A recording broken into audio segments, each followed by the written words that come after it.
So I've taken everything out of the studio.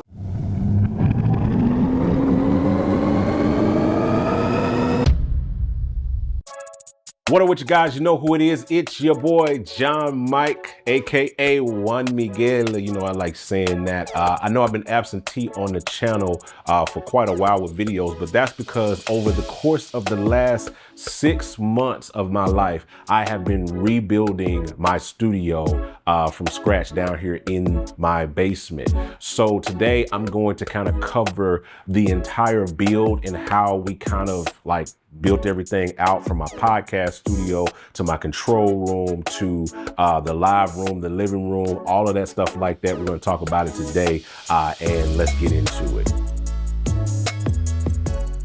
So as you know, whenever you're doing a renovation or anything of this like, there's always going to be a whole lot of moving parts and a whole lot of things and a whole lot of money that's going to go into that. And I'm going to tell you exactly how much all of this cost me. You got to stay tuned. So what we did was the first thing we had to do above everything, we had to pull up all of the carpet. I got all my kids down here and we all worked together for pretty much like several hours, just pulling up all of the carpet, rolling it up. And then we found the underlayment under it. We had to pull all of that up just to get down to the slab, because down here in this basement, it's built on a slab. It's not built on any kind of like, you know, wood floor, wood underlayment. Is built on a slab.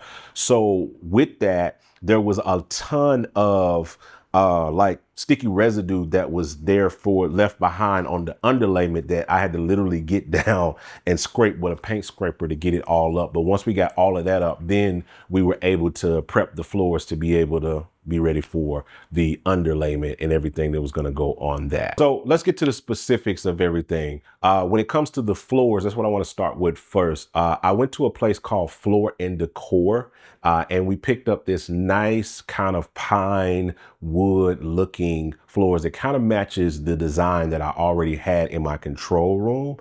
So we went with that. So there's roughly about 1,500 square feet of space down here in the basement. That, you know, the wood was about maybe $1 or so a square foot. So that ended up running me somewhere in the neighborhood of about $4,000 just on the floors itself. So I hired out this guy by the name of Scruse. I'll put his information down in the description of this video in case one of you guys want to hire him from the work, especially if you guys live out here in the Carolina area. You can hit him up for that kind of work. But he was able to come through here and start working on building out my floor. So once we had prepped the floor and got all of that up, because that saved me a ton of money. And that's a tip on how you guys can save money on doing these sorts of things, because if you prep the floors and do yourself, you could probably save yourself about $1,000 just on labor. And that saved me a ton of money just by doing that outside of my cost, because I was able to get my kids down here and prep the floors for us. So when he finally got started on the floors, he started in the control room and then he worked his way out here into the main area and laid those down. That whole process took about 3 to 4 days to complete, just because of all of the different, you know, ways that this room is shaped and the whole basement is shaped. Took him a couple of days to really kind of work around all of those different things. But after he finished that, the next project that we moved into was doing my lights and hanging my panels up here. So as you can see in here, this is my podcast area, or what we call the living room, where I do this as a flex space, which means I use it for podcasting. I use it for what we call living room sessions, which is live performances, things that we do. You can find all of that on my Gospel Producers channel, links in the description. But we do all of that. We pod, we do living room sessions. I do full-on recording sessions down here, all in this space right here. So this is my flex space where I'm able to kind of do a lot of those things. So we wanted to set this space up to be really, really kind of a vibe and be able to do what I needed to do. So we hung from the ceiling like acoustic panels, because if you know, if you notice, I have 12-foot ceilings down here. So they're really, really high. So there's a lot of reflections that you get if you know anything everything about acoustic treatment. So on top of doing all of my other panels, we decided to hang panels from the ceiling to help with some of the reflections and stuff that we get for recording. So we hung and built a cloud pretty much all the way around the ceiling. And we also hung the lights. So I have a part where I did with Scruse where I showed how we hung the lights and stuff like that. I used my phone for it, but I guys want you to check this out because I did it right there in the moment. So I got the Deacon up there putting in some sockets for me on the ceiling, and he removed my ceiling fan. And what we're gonna do is take my light here, which is a NAND light. I got it covered up, but it's like it's the same thing as this. It's this thing right here, my spotlight softbox light. And so we can get center light right in the center of the room that points down. We're gonna hang this softbox from the ceiling, and how he's planning on doing it is he's gonna use this hook to secure it up there and probably zip tie it off and everything to make sure it's, it's nice and functional and tight.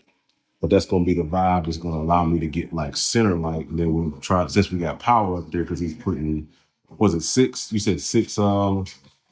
Yeah, 6 outlets. 6 outlets up there. That'll give me a way to run power to other lights that I can put right up here. And in the other corner, we'll figure out where we're going to place those. But for now, that's what we're working on. And that's how we're going to mount this.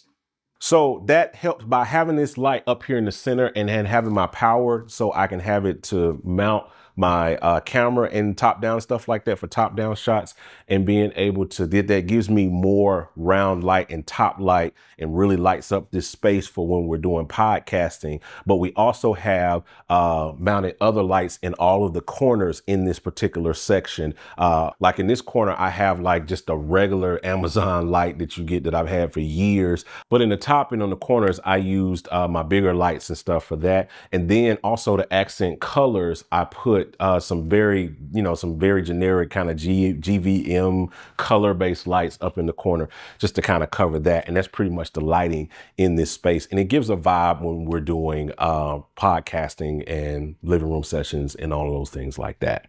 I'm excited to reveal something game-changing for us and for you as producers and musicians. I want to introduce to you Peculiar Sounds version 2. We've introduced standalone mode, allowing you to use it independently from any DAW. You can now blend up to 2 sounds to create rich and complex textures. We added in 2 brand new effects, the Lo-Fizer and the Mod Filter. The Lo-Fizer gives you instant lo-fi vibes with just a button, while the Mod Filter adds dynamic movement and flow to any sound you apply to. And we also added the innovative new MIDI browser that provides you with hundreds of chord progressions, melodies, and drum loop MIDI files that you can drag straight into your DAW. And as a bonus, V2 now includes Sounds Off the Block expansion for totally free, bringing the total to over 400 patches. So as you can see, Peculiar Sounds V2 is not just an update, it's a revolutionary new plugin. So make sure you check the website right now and you can get your hands on this game-changing plugin.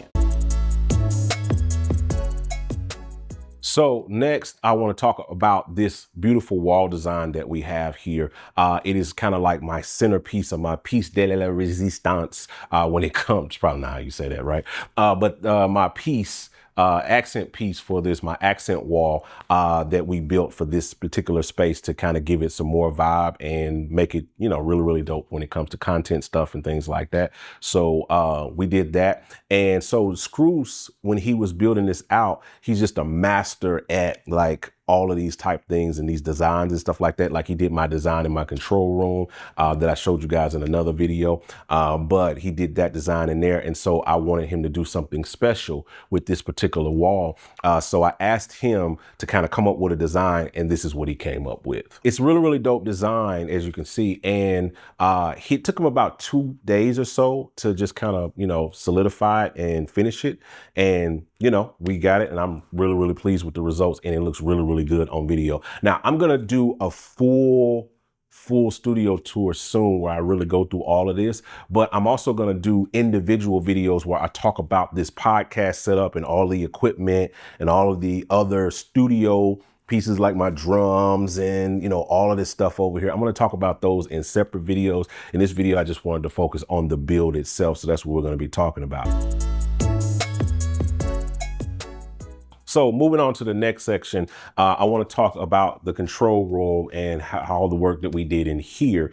So first I put up this door. I found this door. I had a regular door, kind of like this one right here, but we found this door on the Facebook Marketplace, glass door. I paid about $150 for it. But what's also really, really cool about this door is that on Amazon, I found this fingerprint lock that works kind of like how the iPhone used to work, where you put your fingerprint on, and I can actually unlock this door just by using my fingerprint, and it opens up. But without it, you know, it's locked. So even if I choose a different finger or somebody else puts their finger there, it won't do it. But if I have the finger that I own there, you can open it up. So I think that's really, really cool. And then I had my son paint it black. So speaking of control room, let's go in here and let's talk about this area in here and how we kind of scaled and built this out. So now I like to have my lights off. It's not as bright as it is out here. I'm a vampire. I'm down here all of the day long working in the dark. That's just me. I like the vibe. So that's just what it is. But we did the same kind of treatment in here in that we put up the same kind of panels that we have out there, built a cloud all the way around. That helps with the acoustics and stuff in here. And I got this desk. This is like my centerpiece. And as you guys know, I was the raving guy for all of these years. But now I have transitioned over to the studio desk, which is actually made by a company called Studio Desk, which is really, really dope. I'm going to do a whole video just on this desk. Again, I'm not going to talk about it in detail in this video because I want to tell you guys about what I think about it versus the Raven and why I went with this specifically. But it's a really, really dope desk. And I got it primarily because I was upgrading to, for as far as interface and recording, to the Studio Live 32S. So I got this board. And I got a pull-out tray that has my Roland A88 in here. So I'll talk about all of those particular pieces of equipment on a different video. But, you know, the other thing we did was we hung this TV up here. It's a 75-inch. This is a regular, smegular Walmart TV that you get from Walmart. It's the 75-inch. And we got this specifically because of one thing. This is what really made me buy it, is it has AirPlay built into it. That's the main reason why I wanted this, is because of AirPlay. And with AirPlay and Max, they work really, really good together because I don't have to have a cable ran from here up to this TV in order to get my screen up here and use this as a secondary screen. So I'm able to just AirPlay mirror my screen up here. And it works really, really good for an aux screen when I'm recording or when I'm doing things. It's a client monitor. So anybody that's in here, they're sitting on the couch or they're doing, you know, doing their thing in here, they can see this and they don't have to come over here and stand and look over my shoulder in order to kind of get a vibe going on or what have you. Now, the other biggest thing that we did in here was we got my gospel producer sign. You know, that's my business. This is my baby. So we got this sign here. I got it from a company. I'll put their link down in the description. It escapes me at this moment. But it was about $400 just for this piece right here. But I thought it was really good. Now, it took a long time. It took almost maybe 3 weeks to get here. That's from concept of design to it being up here. But I know the thing that you guys are really, really, really, really, really, really wanting to know about, and that is the Synth Wall that I have here. Looks like Guitar Center. And another friend said it looks like Sam Ash. I prefer Guitar Center because that's just the vibe. And the whole vibe I was going for when I was building this out was that I wanted it to feel like Guitar Center because it keeps you in a creative space. Like, your space matters, and how you do things and how you structure it matters out, because, you know what I'm saying, when you're trying to get down and dirty and get creative, you don't want technology in the way. You don't want any of that. And one of the things that I know is that when I go to Guitar Center, that's when I actually feel legit creative. You know what I'm saying? Because, like, it's just the environment. You got other musicians there doing their thing, but when you walk in, you do stuff. You just play stuff. You play chords. You play things that you normally wouldn't do.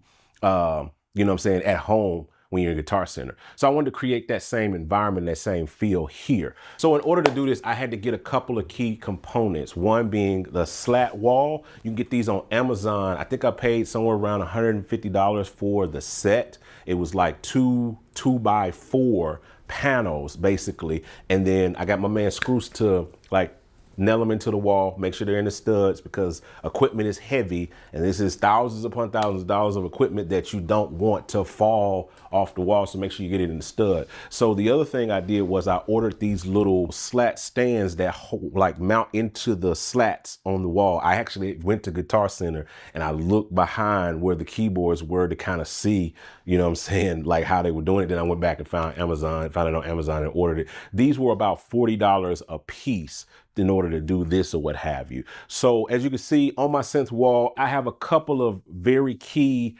components on this side of the synth wall. Over here is my vintage and synth wall. So what I have over here is like a couple of vintage pieces, which is my Kurzweil SP88. Down here, I have a Korg X5, beautiful, amazing keyboard. If you're familiar with the X Series 90s board, early 90s board, this board was my childhood. This was pretty much my childhood. And if you know anything about it, you know that this board was like one of the kings. Anything in the X and N series was like ruling the 90s for Korg. So I have the X5, the Kurzweil SP88. Then I have my like analog synths, like the Korg Mini Log, love this board, the Roland Gaia 2, and then you gotta have a Sub 37, really, really dope. And then I got Machine over here. I don't really use it like as a beat machine, so to speak, like to actually play out beats.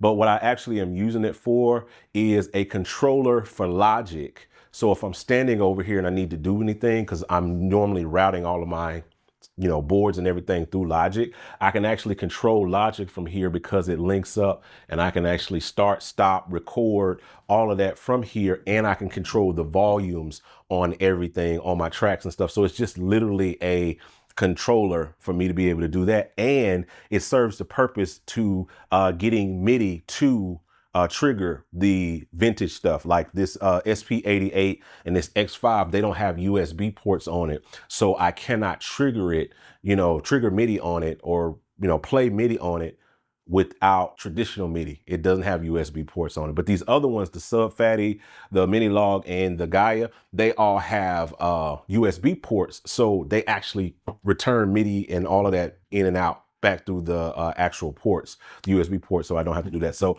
the machine is serving a couple of purposes: control and MIDI to my stuff that's non-USB. When you got one of those modes, I don't know what to do, I'm stuck. You're right. All I do is listen to something like that, and it's like, okay, now Now I got something. Exactly. I have like every single plugin. For some plugins, you be spending like hours just trying to find that one sound. You took the time to really curate and find like a group of like sounds that's really usable, that get straight to the point. You're giving them enough to get started so they can walk into a room with someone and be like, all right, man, what am I missing? I love the plugin, man. I think it's incredible. I think people are gonna be like, wow. I mean, you got the sounds, people looking for sounds like that. But now they just get the plugin. You know what I mean? So you literally can just cook a complete record, like just from this plugin. And for me, it's like not about a whole bunch of sounds, it's about production. He gonna come out the gate sounding legit. Yeah. Out the gate sounding legit because of something like this. So I'm telling everybody, man, get the juice pack. It's the truth, bro. I got to have it. It's fire. It's definitely juice. D-Lo got the juice.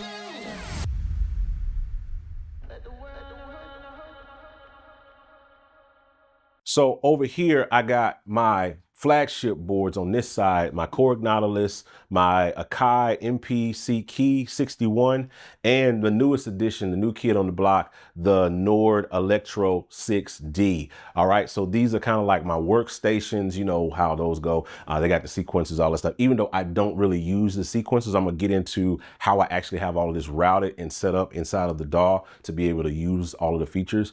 But I really basically use all of these as glorified sound modules. That's pretty much how I'm using it. And I'm going to get into the routing on the MIDI side in just a second. But over here is where the center station of kind of where everything happens on this piece right here. So powering this, of course, I got like a little power converter that's got all the, you know, ports on the back that powers everything. So everything is plugged up into this conditioner. And then right here, I have a Behringer Ultra DI Pro. That's what this is. And so what this is just a rack mount DI. It's an 8-channel rack mount DI that basically lets me like kill the buzz, the ground noise. You know how like when you have a buzz from a cable or from DC hum or anything like that, you get this little, you know, hum that's going in. So to kill it, you kill the ground. It's probably a whole lot more scientific than that. That's just my understanding of it. All I know is pluggy, pressy button, hum gone. All right. That's pretty much how it works, right? So I got this because I got tired of chasing down the hum, so to speak, on like my lines. And I tried everything. Trust me, you don't have to tell me in the comment section. I tried everything to get rid of it. And the only way to do it was to use a direct box. That's just me.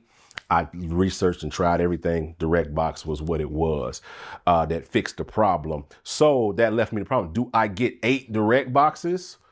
Or can I find an 8-channel rack mount DI, which was perfect. This has served the purpose. That's literally all it is. It's just a rack mount DI for all of the synths. Everything is plugged into this. A couple of them are plugged into this rack mount mixer, which I'll talk about in a second. So below that, I have a 10-channel USB hub that's rack mount. Got it off Amazon, made by a company called Sedna. I think that's how you say it. Either way, USB 3.0, 10 ports on it. So all of the boards are literally plugged up directly into this hub. And that's how I'm able to like send MIDI to them, you know what I'm saying, from here and control these boards all from this. So everything is routed into this. I have a DI right here, patch bay. It's not really doing, I'm experimenting with some things with this. I'll talk about that in another video. So I'm kind of experimenting. This isn't really doing much that's going to offer value for this video, but I'm going to talk about that in another video on some things that I'm working on with this patch bay. But under this is just another rack mount mixer. It's actually a DJ mixer that I found several years ago.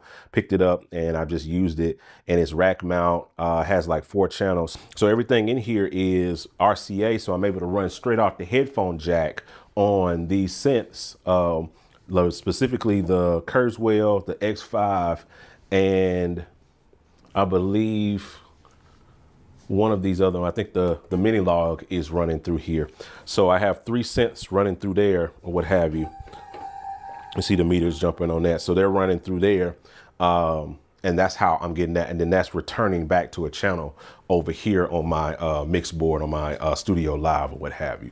So all of these, the DI and this mixer are all sending, I actually have a snake, an 10-channel snake that is running from back behind here, back behind the desk, and then returning on channels over here on the Studio Live.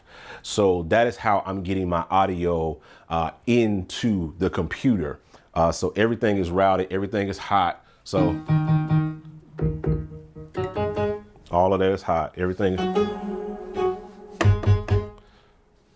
they're all hot and they all run from this particular board right here. So, and last but not least, the last piece to this setup is actually my Roland A88 MK2. This is my favorite keyboard, favorite feel for this sort of thing, for production and producing. This is my favorite feel for that. So this is the board out of all of the MIDI controllers that I've ever reviewed on this channel. This is the one that I've probably gotten the most value out of. It's simple, simplistic, and I'll talk about it in detail in another video. But basically how it's flowing into this setup with all of the keyboards and everything is that in Logic and in Studio One, I have setups for both of those DAWs. I can literally control any board straight from here. So if I want to play something on the Nautilus, for instance, so I got a sound here on the Nautilus.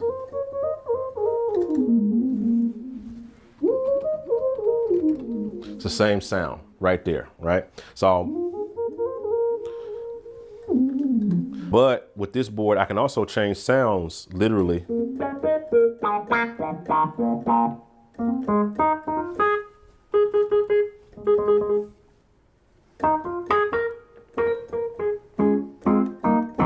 So I can control patch changes and everything from this board just by touching a button. And I got that set up for all of the keyboards to be able to do that.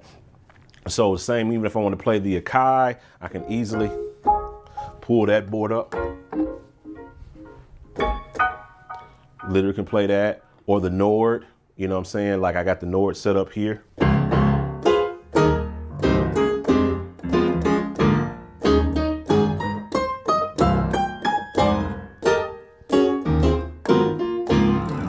Or I can change a patch.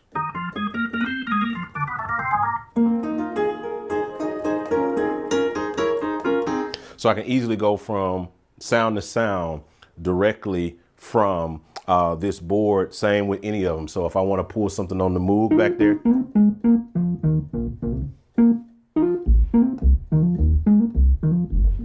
it's all right there.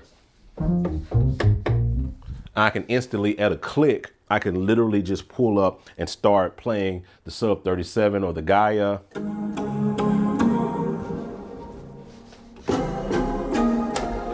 And this can all be controlled from this keyboard right here. And I have everything else from there. And I'll show you some other things that I'm using to really tweak to where I actually don't have to leave the desk to do anything. I can do it all from right here. And I'm gonna show you here next. So this is my template that I use in order to kind of produce and record and do all of those things like that. So I have like, you know, like my Nord pulled up here. So I could easily just jump in and record.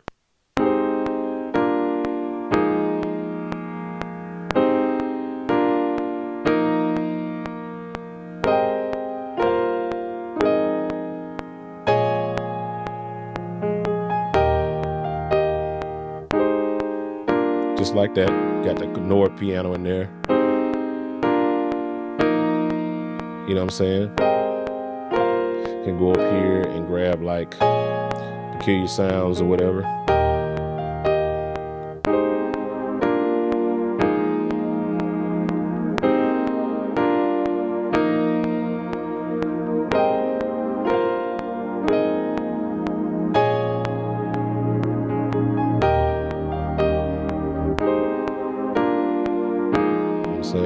Then I could go grab like my Nautilus and then be able to play something from this.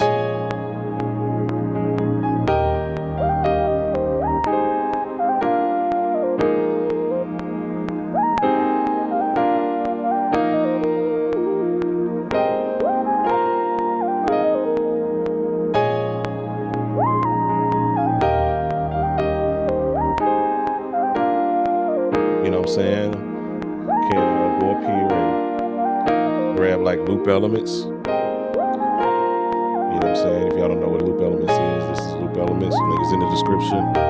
Go in and grab you something like this.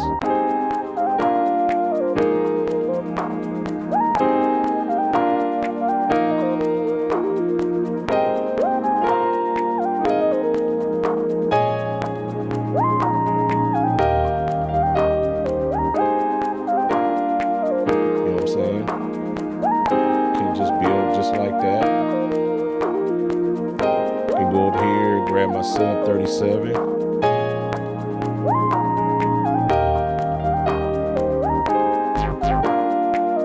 And then I can use the editor to go find me something dope.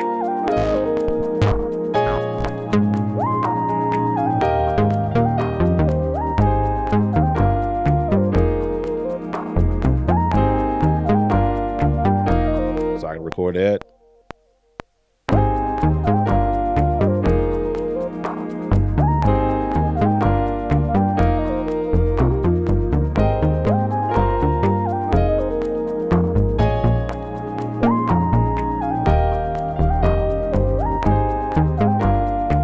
That's coming off of the Sub 37. That's not a plug-in.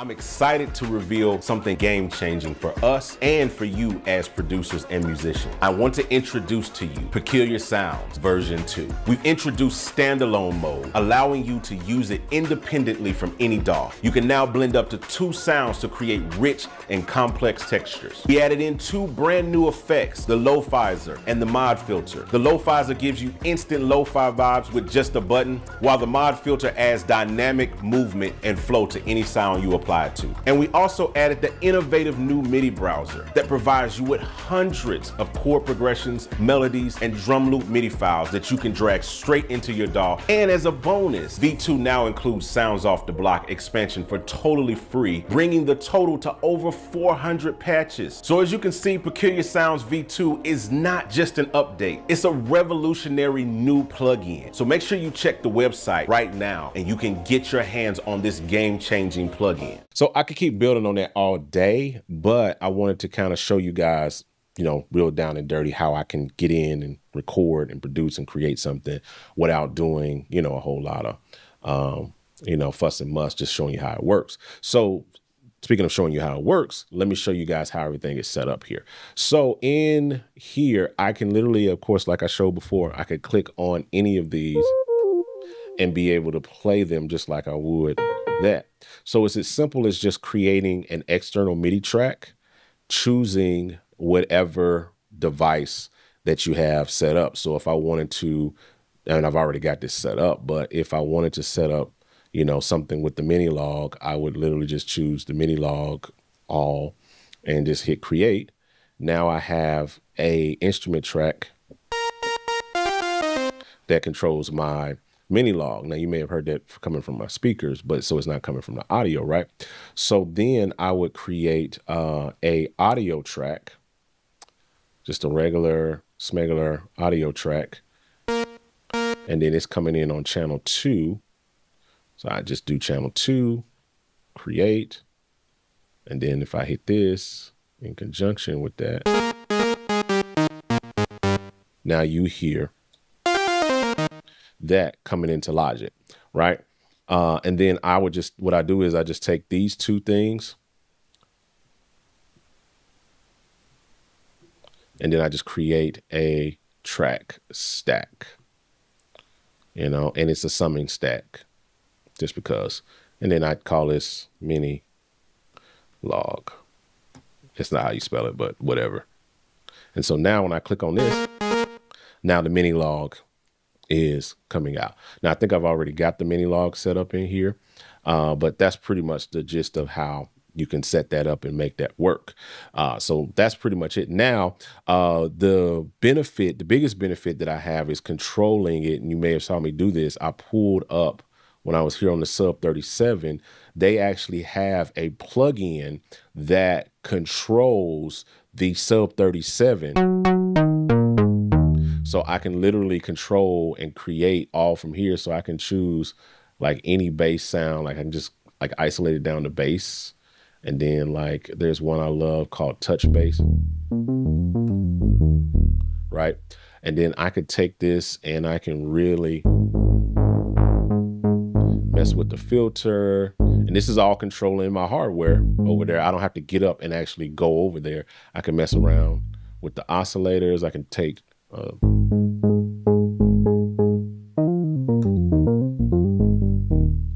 mess with the release.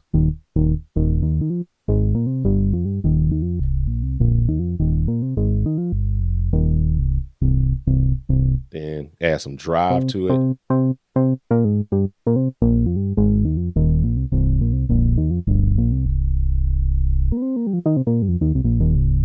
You know what I'm saying? All from there. And that's really, really dope to me that you can do that. So I have the same thing for the Nautilus. There's the Nautilus editor that comes with it. You can download on the Korg website, in which I can jump in and I can change any of my sounds. You know what I'm saying? And it's basically the same thing that I'm seeing on the Nautilus screen. And I can go to combination. It changes over there. Literally can pull up any sound that is on the Nautilus. It's just as if I'm sitting in front of it. And then I have another thing for the mini log that does the same thing, and I can control the mini log all from over here sitting at the desk. The Nord and the Akai, you can control that with the MPC Beat software. I haven't set that up fully yet, but I normally just control it with program change, just using the plus minus on my Roland A88. Same thing with the Nord, same thing with the Gaia, because they don't have a librarian for that yet. But most of the time I'm able to kind of navigate patches just by utilizing just the, the plus minus on this, on my Roland A88. So one more thing that I'll give you guys, and that is when you're actually recording, sometimes when you record the MIDI, I don't like to do this unless I'm going to be doing some editing to it. And sometimes I'll do this in a non-destructive way, just working right here in the MIDI. But typically what I like to do is actually record the audio instead of recording the MIDI. So like I'll arm the MIDI track so that I can be able to do that, right? But then when I actually record it, I'll record audio.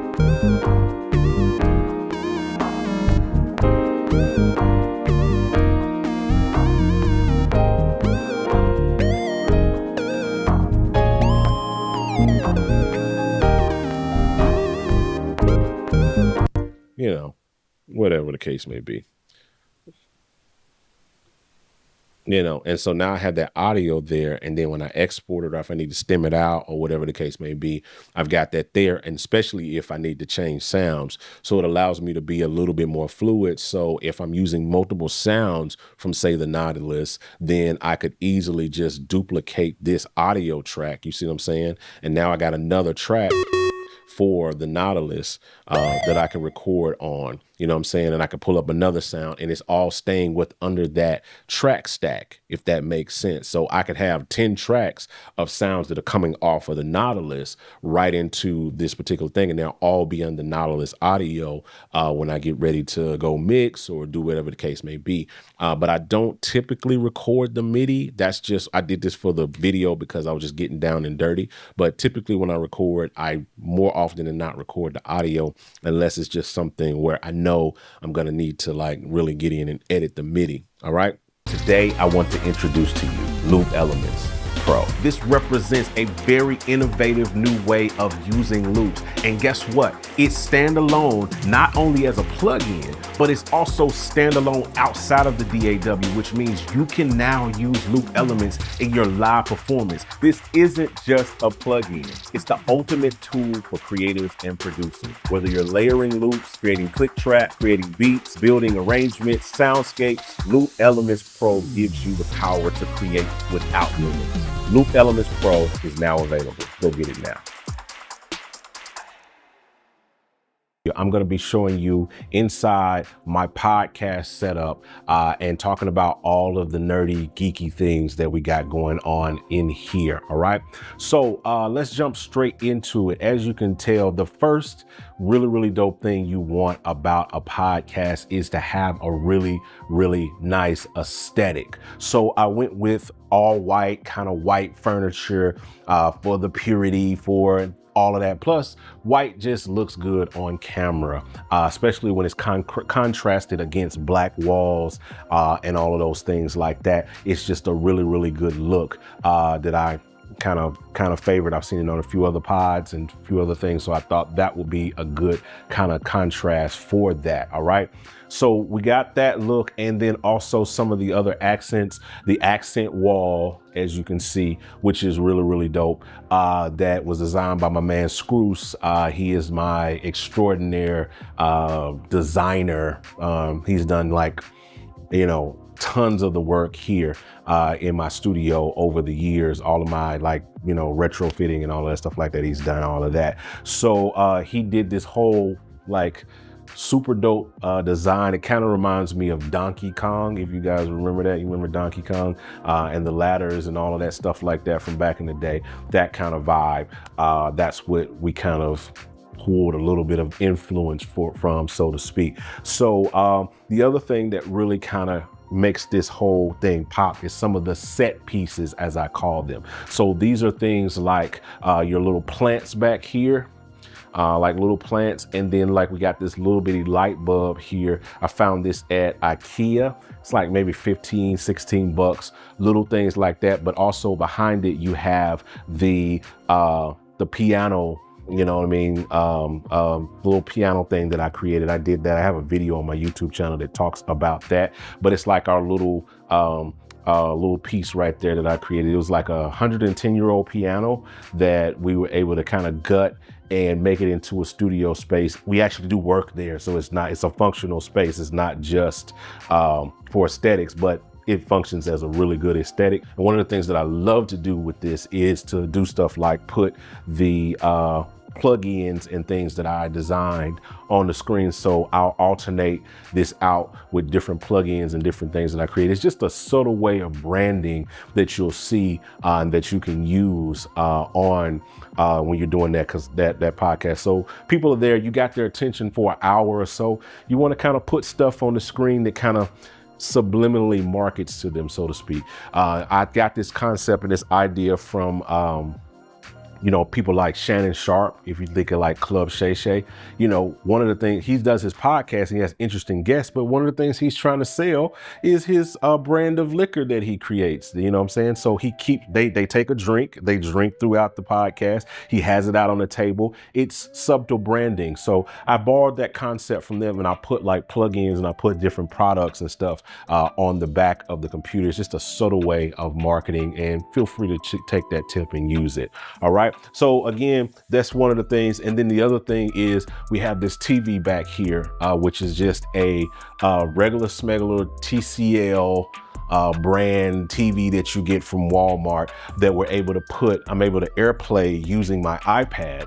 I'm able to take that and AirPlay like the Hangout logo straight up to it. And that was the only reason I wanted this TV, is so that I could be able to AirPlay things to it. I also use it when we do sessions like living room sessions and things like that. And I'll put the DAW up on the screen. I'll put the plugin up on the screen for different things like that. So it's multifunctional and it's able to really kind of build out from there. All right, now on to the things that actually help us with podding, and that is our equipment that we have set up. So I use the Rodecaster Pro 2. It is one of my favorite pieces of equipment that I use, and it is the centerpiece of all of our audio because it sounds really good. And it's just a quick way to kind of really mix your audio and really get a dial in sound. It just sounds good and natural just out the box with it. You really don't have to do much. They got presets, you set them up. I don't even think I even did that. I just kind of set them up and just used the stock preset on it and made it work. All right. Now, as far as microphones is concerned, I'm using the Presonus PD70 microphones. These are kind of like, for lack of a better word, SM7B clones. This is Presonus's attempt to kind of capture that market. These are really good, solid dynamic mics. I've had them for several years. I have 3 or 4 of these. I use them even in my control room when I'm doing like videos and stuff in that nature. I'm utilizing these mics and stuff as well because they just sound really good. And they're about 129 bucks. So they don't really cost, you know, it's not gonna break the bank. You can get 3 of these for the price of what you would spend for one SM7B. So it's a really dope situation. So this is kind of controlling the audio, but there's one other real special thing that I use for the audio, and it is this little piece right here. It is a company called I don't know. I'll put it down in the description. I'm not going to try to pronounce it, but it is a wireless transceiver, right? That is sending audio into my control room. And I'll show you later where it is sending it to allow it to go into my Atem, to be able to get audio from here into the actual video where we're recording the video, which I'll show you guys in just a second. So that is pretty much this. The other set pieces that we have in here is, of course, the organ. I have the Crumar Mojo. It's just an organ. I actually use it. We use it for performance. We use it for all that stuff, living room sessions. But I also got these Yamaha HS5. So anytime you see us doing living room sessions and you see those vibes, the audio for whoever's performing is coming out of these monitors. All right. And then I have my Kawai VPC 1 here. This is also used, but it's also a set piece. And then of course I have my drums over here, which is my Tay kit. It's just a Tay maple kit. I've had this kit for like a decade, and it does the job, but it's functional. But it also gives the aesthetic because our podcast is about music, musicians, music production, music producers, all of those things like that. So you want to have music pieces in your background. So whatever you're doing in terms of your podcast, make sure that whatever you're doing your background kind of speaks to that. All right. Other thing I think with this setup is the lighting. So we have some really, really dope lights. We have the light mounted up here on the ceiling. It's my center light. It is a FS 150 by a company called Nan Light. And I had it mounted up there by my guy Scruse, same guy that did the design on the wall and laid my floors and did all of that stuff. He put, mounted that up on the ceiling for me. And then he also mounted these other lights that we have up here in the corner. These are some regular like GMV, just regular, lights. They cost like 150 bucks like for the pack. But they have the color thing and they can be controlled by Bluetooth. So that's what I really, really love about it. The fact that I can change the colors. So what I like to do is kind of contrast. I like blue, I like purple. Those are my favorite colors. So you got the white light that's coming down from the ceiling. And then you got some other lights that I'm gonna show you in a second, but you also get some color that kind of flows into your scene, for lack of a better word, that gives it some contrast. So I like to have blue kind of coming down here on the guest, on their headlight, but I also have some purple that's coming down when I'm sitting right here to kind of help build that vibe, and it helps make the scene and make everything look a whole lot better. All right. Now let's talk about cameras really, really quick. I have the cameras that we use are Blackmagic. So this is a Blackmagic Pocket 6K with a Sigma 18-35 lens on it. And this is just like a little matte box thing. These are really, really dope cameras. Got the regular little stand here. It's a V-mount battery powered, so it stays locked on this. This is the camera that I use for my camera, which is gonna be my main angle that's gonna point at me. And if you look on this screen right here, you can see this is kind of where that area is pointed to. And then over here, I have another Blackmagic Pocket 4K that gives me the slider shot, so to speak. So if you ever see like a moving shot in our podcast, it's coming from this particular Blackmagic right here that's giving me that. All right. Over here, we have the confidence monitor, as some people would call it.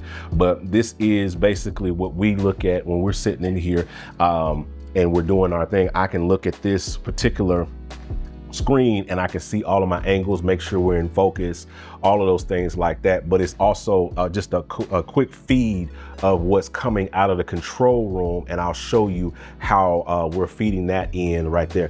So that typically gets that, and then the other camera is in the control room. There's a bit that I use for like production tutorials. So those are flex cameras that I kind of move around. So we keep those in the space, so that'll be normally there, and I can see all 4 angles. I can see how long we've been recording, and I can see how much time I got left on the drive. So it's just another visual cue for me to know when I'm potting what's going on. Now, how I'm routing all of this is down here, I have in the wall mounted a 4-port HDMI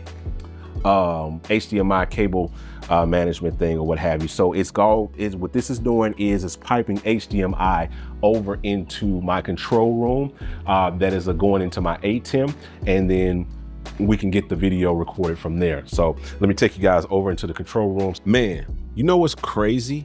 And you know what really elevates a track? Having the right drums.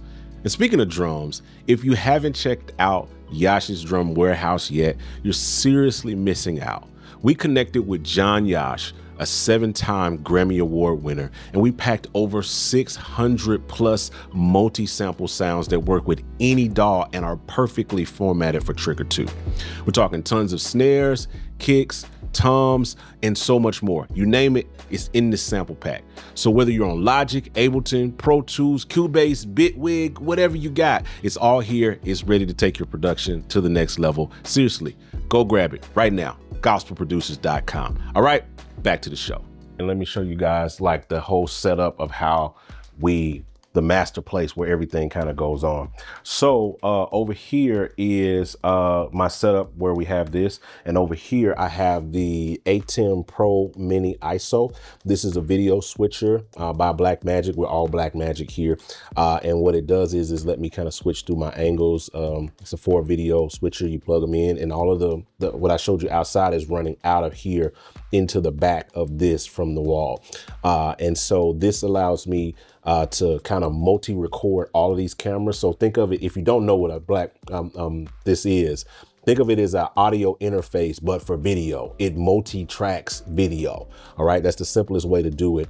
Really, really dope little device. You can get it for around 400 bucks, probably a little bit cheaper than that used. But what I love about it is that it gives you, not only does it ISO record all of the video, but it also ISO records the audio, and it gives me a Blackmagic DaVinci Resolve file, because we use Resolve. It gives it to me that I can use after the fact to further edit the video. So typically I have other people in here that are helping me when we do our pods that switch for me. Like my guy Rob, he comes in. A lot of times we do that and he'll switch in real time. And what that does is it helps us to kind of cut down the time between recording, editing, and release, because we're editing while we're recording. So that's one of the main reasons why I'm utilizing this. Now, this other little screen is actually called an Atem as well. It's just not a Blackmagic Atem. This is dope because it is a let's see if I can pull it out without like messing up a whole lot of things. You can kind of see behind here.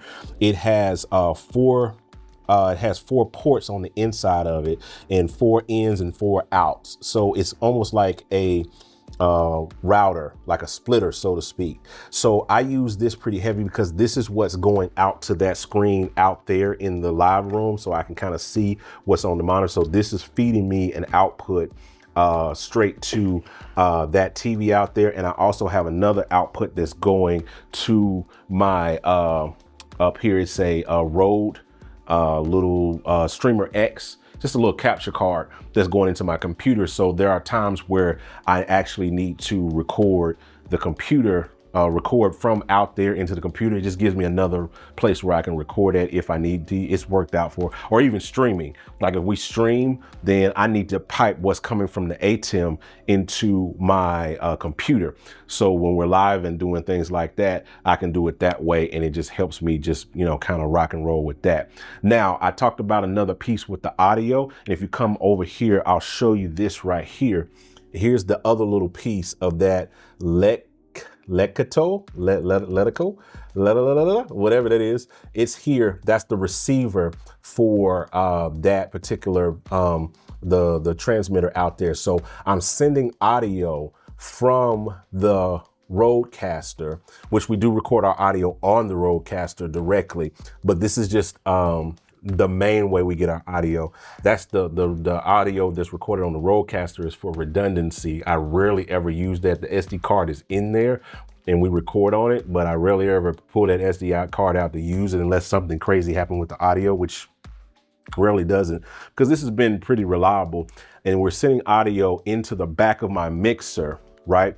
And so what's happening is it's coming in on the channel here, and then I have a headphone jack running right here, is running out of here and coming back around, and it's piped around to the back of the Atem. So audio is just a kind of a weird way of routing my audio. I'm sending audio wirelessly from the live room to the audio is coming here, and then it's being sent via the headphone jack back into the Atem. All right. I could could have bypassed that in probably a simpler way to where I wouldn't have to maybe I can plug directly back into. I think I did that at one point, but I was just trying to be simpler. And then, oh no, I know about why I did it. So one of the main reasons why I pipe the audio that way and run it in, because when we do our live living room sessions, I need to catch the audio that's coming off of the board into the Atem. So that's the main reason why I have it routed that way. Otherwise, I would just plug it directly into the back of the Atem, but it works better for me to just route everything through this mixer. Gives me another gain stage, because while I can control the volume on this, on the Atem, it's not the best way. There's no physical faders on there. This, I can run audio straight into here, and then I got a gain stage on a fader, and I got a gain stage on the headphones, so I can really optimize that audio to be able to work for whatever scenario that we're kind of working with on that. So that's pretty much the whole podcast setup from start to finish.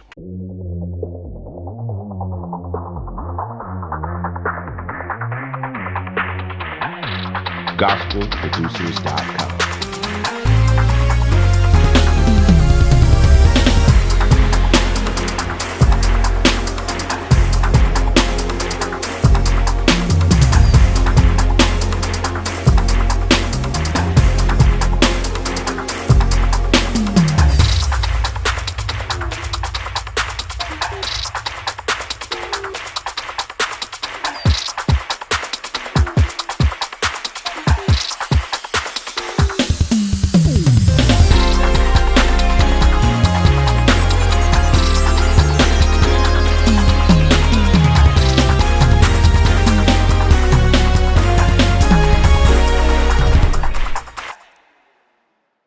This is the Studio Desk Commander. I have had it now for about 6 months. Got it when I revamped my entire studio. Really dope desk. I got it for a couple of reasons. One, I wanted to get away from the Raven, right? The Raven is all touchscreen. I have listed my grievances with that ad nauseum on this channel. I would still buy it again. You know, me 5 years ago would buy it again.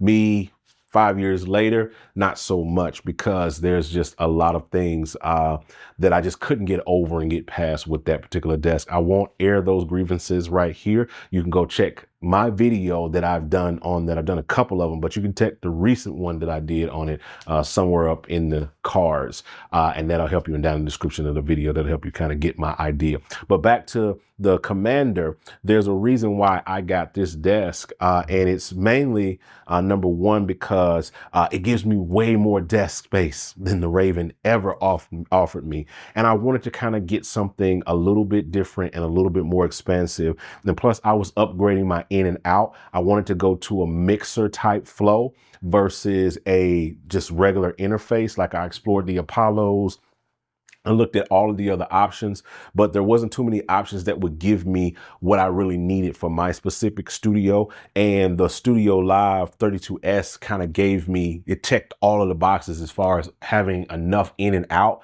and the expandability, because I was able to take my 16R and use it as a stage box out into my live room. I'll talk about all of that in great detail in another video that's specifically about the Studio Live. But since I was upgrading to that, I needed a desk that could accommodate that. And this guy kept popping up on the radar every time I typed in desk and Studio Live. I kept seeing this, so I had to grab it. So the other thing that's really dope about this desk is not necessarily the fact that it can house this particular thing, but it can also get a 88 key keyboard down here in the tray. And I got this option specific. It was one of the options that you could go with this particular keyboard or with this particular desk.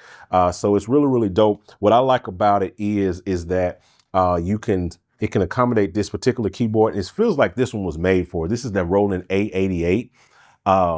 And so when I use it, I'm able to really kind of pull it out about halfway and then kind of still do whatever it is that I need to do right here with that.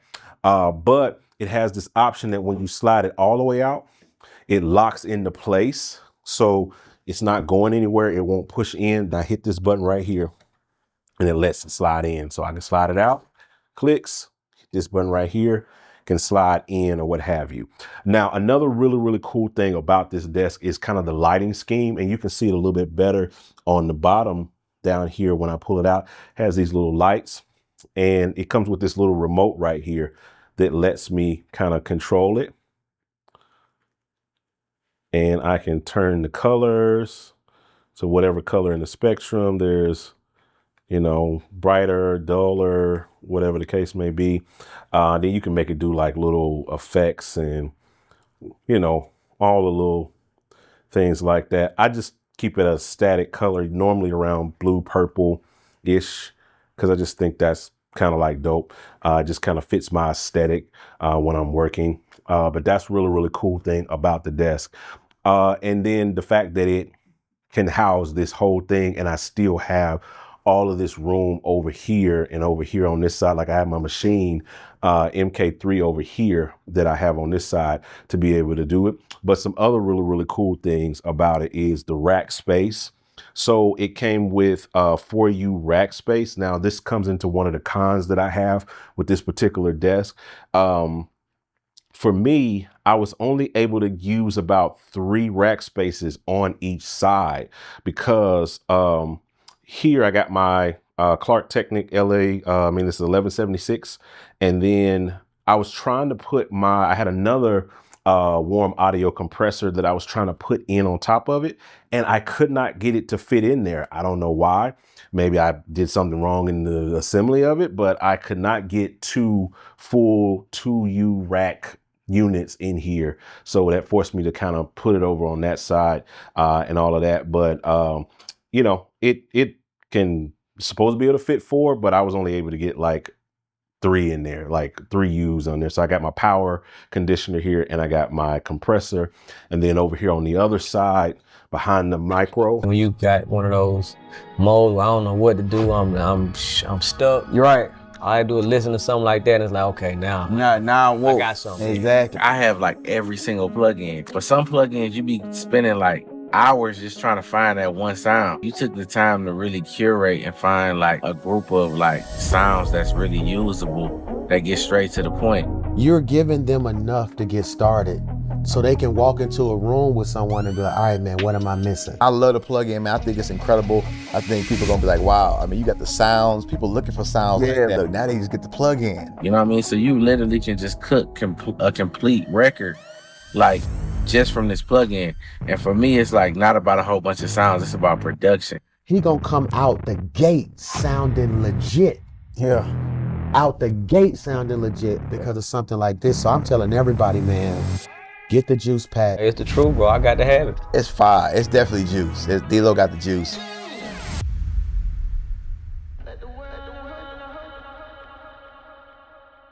I have my tube EQ and I have just a regular preamp that I use when I'm doing vocals and stuff, the Tone Beast by Warm Audio. So just a couple of warm pieces. I got some other pieces that I'm going to be bringing in and putting on there. But for right now, I got this in there.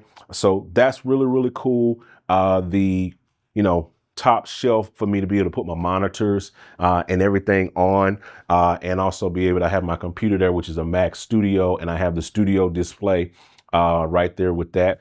So that covers those things about it. This desk and this build is like really, really, really, really sturdy. So I really love the whole build quality of it in general. But one of the cons, if I had to give any con for this desk, the thing that's been probably the most troublesome for me, I'm not able to get this mixer to go back flush with the rest of the desk. Like it's supposed to, like this edge of here is supposed to hit the edge of that, right? That's what you see when you look at it online. But in true fact, I'm not able to get this to go all the way back because of this little piece right here that holds the actual monitor and all of that stuff like that. Now, when I take this part off, I can push it all the way back. Now, I also tried moving it down you know what I'm saying, like 3 pegs, because there's 3 little pegs right here. You can't see them probably because of the camera, but I tried moving it all the way down, which brought the monitor down, right? And I was able to kind of get it fit everything over there. But then you get this weird kind of flow with cables going over this. And you get this flow where your monitor is down so low that it was like blocking the bottom of the monitor. So that was a huge problem for me with that. So I ended up kind of having to have everything kind of sit like this. Because even with these XLRs not in there, the USB cable and Ethernet and all of that stuff keeps it from anything that's on this top row, basically keeps it from going all the way back, which is fine because like down here, it just makes it fit flush with this, you know, where the armrest kind of starts. And I still got plenty of room for my mouse and my keyboard and all of that. So that's just kind of like one real con when it comes to this particular desk. That would be my only kind of real problem with it, so to speak, is the fact that I'm not able to get this mixer to go all the way back flush with the particular desk. But other than that, it's a really, really solid build. Overall, it cost me about $2,200. I think probably with, you know, tax and all that, around 24, 25. And as a comparison, I spent $3,000 on the Raven when I bought it, and it just did not cover all of the things and all of the needs that I had as a producer and a mix engineer and all of that. But this desk has been the best purchase that I have made for my studio in this new studio build and stuff like that. So I hope this video helped you. I hope it blessed you. I hope it gave you a good insight into whether or not you want to spend money on this or you want to buy this desk. I like the Commander series. They have some really, really dope other series that they've created that, you know, work. So feel free to check those out. I'll drop some links down in the description of the video, and I'll talk to you guys on the next one. I'm out. Holla at your boy.